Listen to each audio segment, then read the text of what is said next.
We have fresh iOS 27 details, including a change to the keyboard. Apple just dropped 2 interesting software updates this week. The next iPhone's gonna have an interesting change to the display, a crazy AirTag story, and much more, all in today's episode of Apple Weekly. Okay, so let's start with iOS 27, because believe it or not, we're only 2 months away from Apple unveiling iOS 27 at the Worldwide Developers Conference in June. So we have even more new updates to talk about, and we've heard a lot about Siri lately. Like, all the talk about iOS 27 has been the new Siri, the chatbot, all of that, but we have other changes expected as well. So a new report from Mark Gurman this week detailed that there might actually be a change to the keyboard with iOS 27. So he said this: Apple has explored an updated system keyboard that expands autocorrect by offering alternative words. It uses an approach that's similar to tools like Grammarly. A final decision on releasing the keyboard tool hasn't been made. And he says that Apple improved its keyboard algorithms in iOS in recent days, aiming to provide a better autocorrect experience. And of course, what he's referencing there in the end is the bug fix in iOS 26.4, which fixed the keyboard issues, which in turn affected autocorrect, and it messed up autocorrect for a lot of people. So this would be pretty interesting because just recently, just within the past couple of years, Grammarly started heavily, relying on AI with their autocorrect and everything like that, and it works really well. I think anybody who's used Grammarly knows that is awesome to have, and to have that built into the keyboard would be a big deal for Apple. And keep in mind, this will be using Apple Intelligence if it does actually ship with iOS 27. As he said in the report, it's not yet been finalized if it's actually going to be in the update or not, but if it does, it will be powered by Apple Intelligence, which up until now, Apple Intelligence doesn't really hold a lot of weight. A lot of people are not very impressed with Apple Intelligence, but of course it will be getting better with iOS 27. And this next report from Mark Gurman, also released this week, details how Siri will let users make multiple requests at once. Because as you guys know, Siri for the longest time, if you try to tell it to do 2 different things, it's only going to do one of them. It's one of the most annoying things about Siri in my opinion, but that could be getting fixed with iOS 27. So he said this: Apple is testing a feature that would let Siri process multiple requests in a single query. The feature would let users combine requests, for example, asking Siri to check the weather, create a calendar appointment, and send a message, all within a single prompt. So I actually think this will be coming with iOS 27 because we're getting all these other big Siri enhancements and these standalone,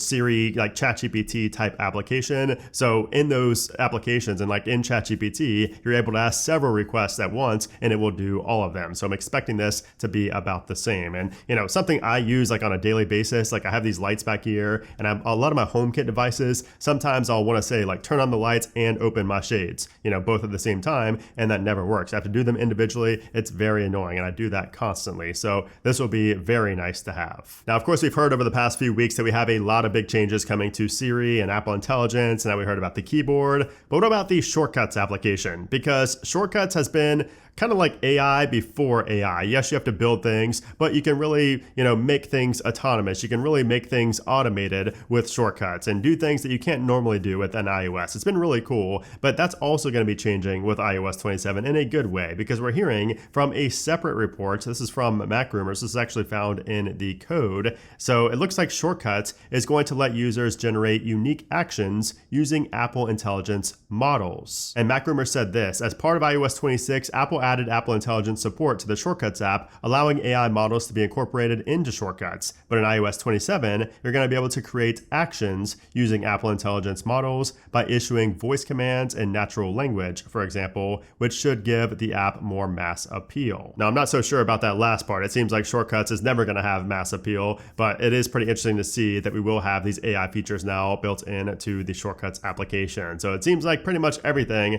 that even had Apple Intelligence to anything to do with it in the first place is going to be seeing a nice upgrade with iOS 27. I know a lot of the talk has been it's just going to be a bug fix update. It's going to be a small update, but fundamentally it's going to be a pretty large update given all the changes to Siri and Apple Intelligence. Now, do you know what else a lot of people said is not going to be a big deal this year and it's just going to be a bunch of nothing? That is the iPhone 18 Pro, because we actually heard for a while from like Digital Chat Station on Weibo, for example, and other leakers that the display and the dynamic island was going to remain the same on the iPhone 18 Pro as it was on the iPhone 17 Pro.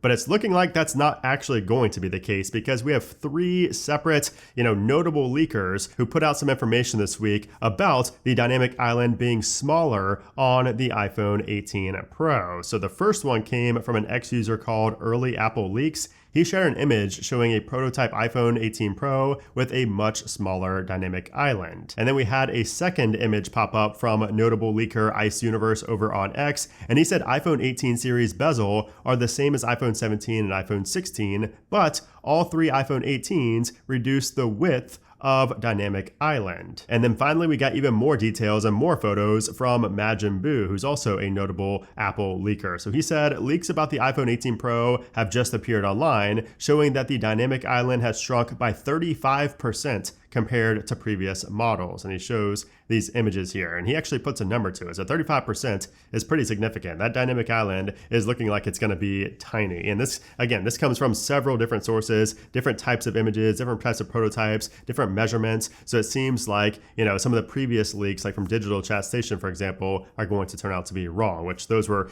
said a while back. So it makes sense, but it is interesting to see that we will have a change to the display with the iPhone 18 Pro series. And actually, it might not just be the Pros, because remember, Ice Universe on X said all three iPhone 18 models. So assuming he's not talking about the foldable, it could be the iPhone 18, which will come out next year, and then the 18 Pro and Pro Max, which will come out this year. And speaking of displays, we might have a big display change coming to a Mac that has not received an update in quite some time, and that is the iMac. And we're now hearing that the iMac might actually get an OLED screen. And this report comes from ZDNet Korea, and they're saying that Apple is preparing to launch an iMac featuring an OLED panel with higher brightness. And according to this report, Apple has requested that Samsung Display, LG Display, and other suppliers produce 24-inch OLED panel samples suitable for a future iMac model using their mass production facilities. This will be the biggest ever OLED display offered on an Apple device. And they say specifically, Apple asked suppliers for a 24-inch OLED panel with 600 nits of brightness and around 218 pixels per inch. And in comparison, the current iMac has a 24-inch LCD display with 500 nits of brightness and the same 218 ppi. So only 100 more,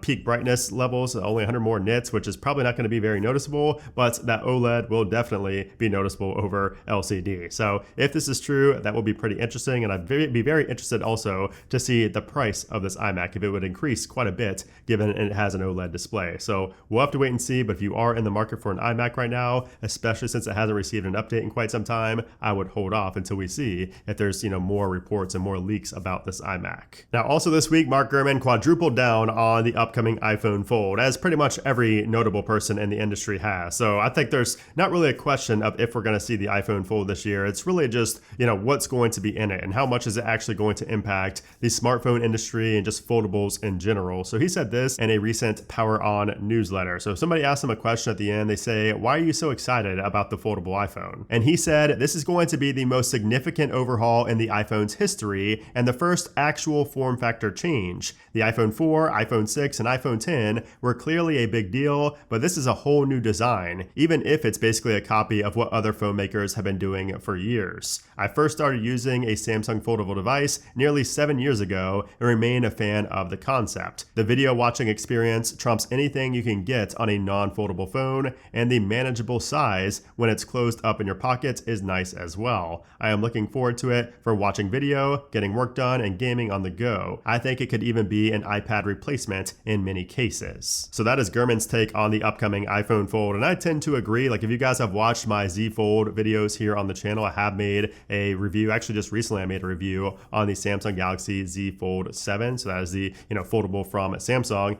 I love that thing, and I very much agree with Mark here because I use that on the plane all the time. When I travel, I bring that because it is an iPad replacement for me. I'm somebody who doesn't use my iPad very often, but that is a case where I do. It's when I'm traveling because it's just so much more convenient. So yeah, I think the iPhone Fold is going to be a game changer for Apple. Again, like Gurman said, even if it is the same as everybody else out there, it's Apple. The software on it, especially when we see what's being done with iOS 27, it's going to be a big deal, and I cannot wait to see when that does get released. But let's talk about something that could prevent the iPhone Fold from being released, and and maybe other Apple products from being released as well, and that is the fact that Iran is warning that Apple is a potential target. Yes, because on Telegram, Iran's IRGC warned that Apple is among a list of major American companies that the country may target amid its ongoing conflict with the United States and Israel. The report said that the Telegram post listed 18 companies that Iran's IRGC views as legitimate targets, including Apple, Microsoft, Google, Meta, Tesla, and others. So yeah, I'm not too sure that anything's going to actually happen with that, but it does seem like they did warn against these major American companies in that Telegram post. So again,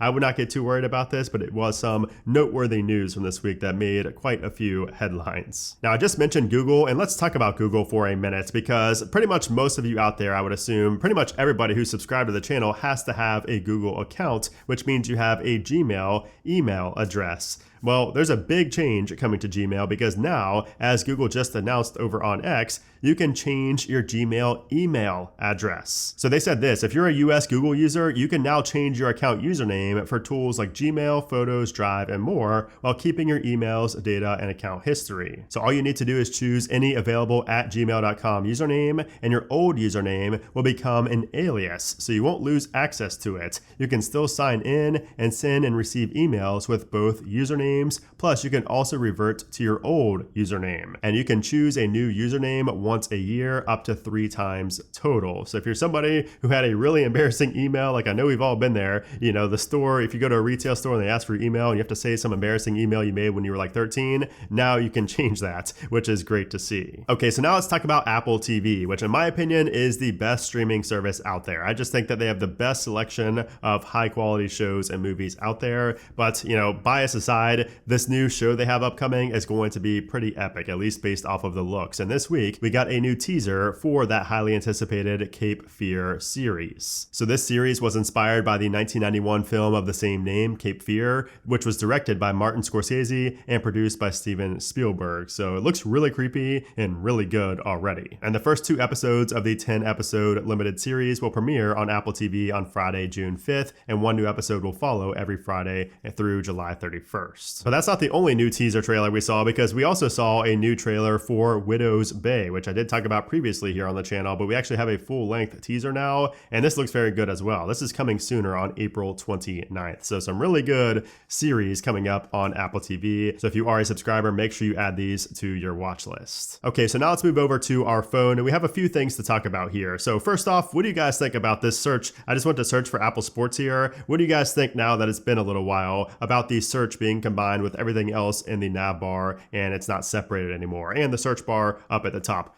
What are your thoughts on that? Like, I still am not the biggest fan of that. But anyways, we do have some changes to Apple Sports that I wanted to talk about, and actually doesn't show up in the notes right here. But if you go into the Apple Sports application, which you can see, we do have F1 here right away, which F1 Miami is coming up. Cannot wait for that. So now in the sports application, you'll be able to follow your favorite FIFA World Cup teams. So if you search for something and you go over to teams right here, you can see we have Team Brazil. We can go ahead and favorite that, and now we will be following that team. And same if we go over here to search and we search for, let's just say USA, for example, and go to teams, you can see that we have USA right there, and now we'll be able to follow them and get alerts, you know, when they are playing and live activities and things like that. And of course, you can access this by going to My Teams, and this is where you can see all of those upcoming matches and all the ones from today and yesterday as well. Okay, so now we have to talk about this guy right here. So take a look at the Apple account over on TikTok. So we have this new Lil Finder character who's been going viral lately. These videos don't have a ton of views, but it seems like everybody is talking about this Lil Finder guy because Apple's been producing these little short form videos on TikTok, on YouTube, and other places, and you can see their whole grid now is this Lil Finder character. So they're funny. It's basically just like, you know, short form advertisements for the MacBook Neo, and they're really well done and really awesome. So if you've not seen Lil Finder guy, go check out the shorts that Apple is producing on these. It's really interesting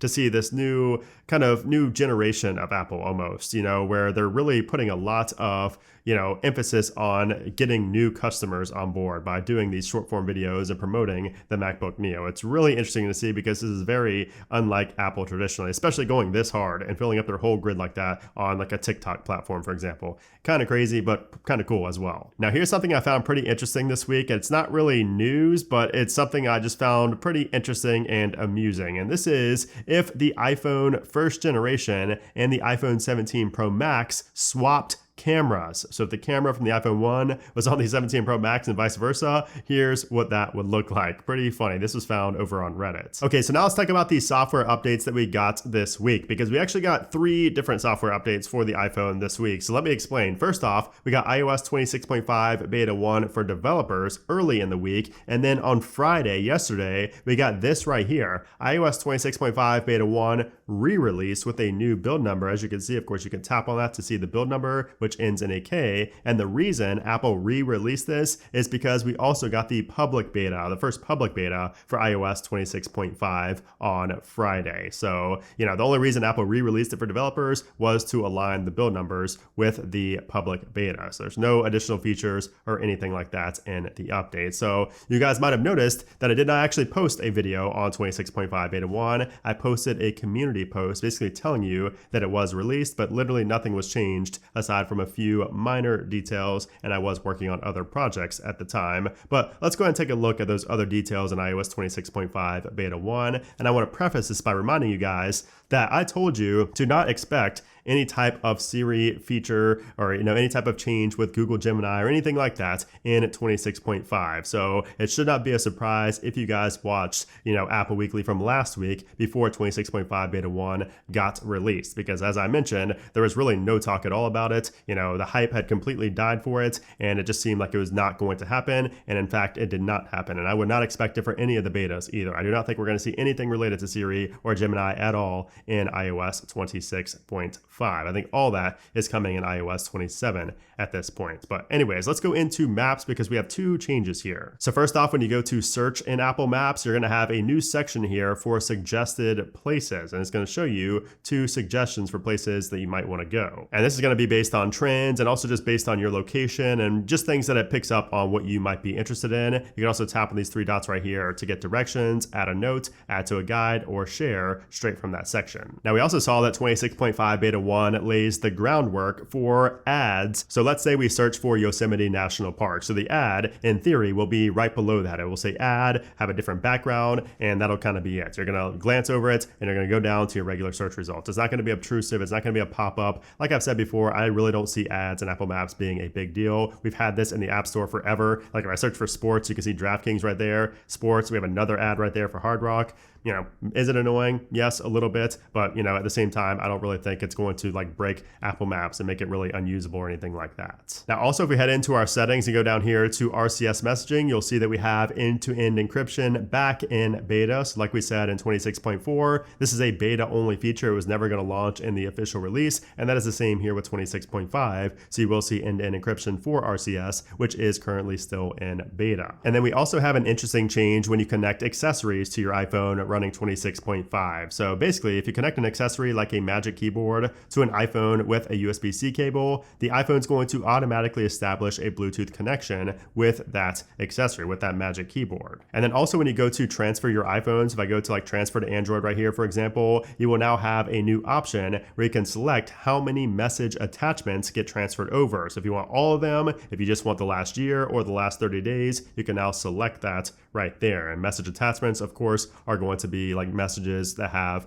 photos and videos in them, which, by the way, you can see that the settings just crashed right there on me when I went out of the transfer screen. Oh, and also in the EU, we have some of those other features that we heard about before, also here in the beta again. So we have the AirPods-like pairing and notification forwarding for third-party wearables, plus forwarding live activities to a third-party wearable device. We heard about those previously, but apparently they're still in beta here in 26.5, and they've not been officially released just yet. But let's talk about the third update that was released this week for the iPhone, and this one is perhaps the most interesting of them all, and this is iOS 18.7.7. So when I actually posted about this here on the channel, People thought it was an April Fool's joke because it was released on April 1st. A lot of people thought I was actually joking and this wasn't a real release, but it absolutely was. And it was a very important release as well. So this patches the viral Dark Sword exploit, which is a vulnerability that allows a malicious entity to take over an iPhone if the iPhone user visits a website with infected code. And according to Google, Dark Sword has been used by various hacker groups to break into the iPhones of users in Malaysia, Saudi Arabia, Turkey, and Ukraine. In at least some instances, the code was left in a fully reusable state on the legitimate websites that had been compromised by hackers to carry out Dark Sword's intrusions, complete with helpful comments from its developer about how it worked, all making the tool easy to repurpose for any hacker that finds it. And this was a pretty interesting bug fix, and you can see right here it says this update provides important security fixes and is recommended for all users. Now, some people have been also asking me, why did Apple even release this update? Like, isn't this patched in iOS 26? And the answer is yes. This update, this vulnerability, I should say, this exploit was patched with iOS 26. If you're on 26, you were never susceptible to this exploit being used against you. But if you are on iOS 18.7.6, or iOS 18, you were vulnerable, and that is why Apple pushed out this bug fix update, the security patch update 18.7.7 to patch that up. Now, of course, Apple is still encouraging everybody to update to iOS 26, but if you decided you didn't like liquid glass and you wanted to stay on iOS 18, this is going to be good for you, so you can still keep your device as secure as possible, although I think you should probably go ahead and update to 26 if I were you. Now, speaking of exploits and security patches and all that fun stuff, if we go into our settings and go to privacy and security and go all the way down to lockdown mode,